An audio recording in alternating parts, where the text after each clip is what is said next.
Good morning from New York City. What's on my mind this morning is forgiveness, and here's why. I've been texting with one of my friends. She's from Europe and she lives in the United States, and she hasn't seen her mother since pre-COVID. And when you live far from your parents, as I did for so many years, the stakes are really high when you're going home.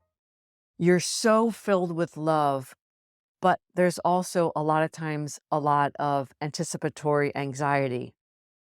And my friend hasn't seen her mother in so long. She was having a lot of thoughts about how her mother was going to be with her. I think her mother has a lot of paranoia around COVID, and she was fearing that she was going to feel anger. And basically, she set the bar really high over this trip. And I shared with her by text a couple of things that I think are worth mentioning here. One was what I've said before. My friend Dana talks about coping ahead. And I was suggesting to her that she think through some of the things that she knew in advance were going to trigger her, and that she sort of have an action plan about how she was going to handle those moments. And I also mentioned that I felt like she needed to recognize that in her mind, the stakes were really high over this visit. And no one visit can be more powerful or more important than a lifetime of love and the challenges and good times that come with that, right? And I also shared with her a little bit from the episode that I think was entitled Our Loved Ones Have Stories. And that's where I tell about the story of my friend Antonella, who used storytelling as a way to soften some of the charge that she has with her father by bringing up old memories or asking him to tell a story. She was able to change the energy and the tone of the exchange between her and her father. And I ended my exchange with this friend by sending her a quote. You guys know I love my quotes. It was a photo I took on the streets of New York, which I often do. And the sign says this: enjoy your forgiveness.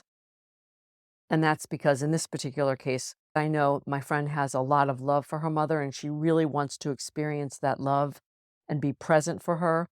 But there's a lot of stuff in that relationship, including anger. And I just love how she responded to my message. She sent back to me her own quote, again, snapped on the streets of who knows where. And here's what it says: the most influential person in your life is the person you refuse to forgive.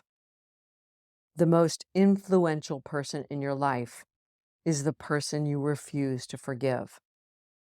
And I thought that merited sharing because we also know that it's very difficult to forgive. And I feel like her quote reminds us that forgiveness is something we do for ourselves. It's not something we do for the other.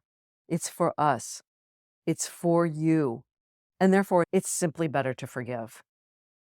Our beautiful message exchange reminded me of how important and powerful it is to have those friends with whom we can bare our heart. I remember my mother used to always say to me, Connie, you have so many friends. And I'd say, Mom, you know why? Because friendship is a high value of mine. And one of my goals in life is to gift my friendship freely. So I'll end by saying that I think it's always good to err on the side of forgiveness and to gift your friendship freely. It's a beautiful, beautiful thing. And it's the gift that keeps on giving. I'll leave you with that, my friends. Until next time, from my heart to yours.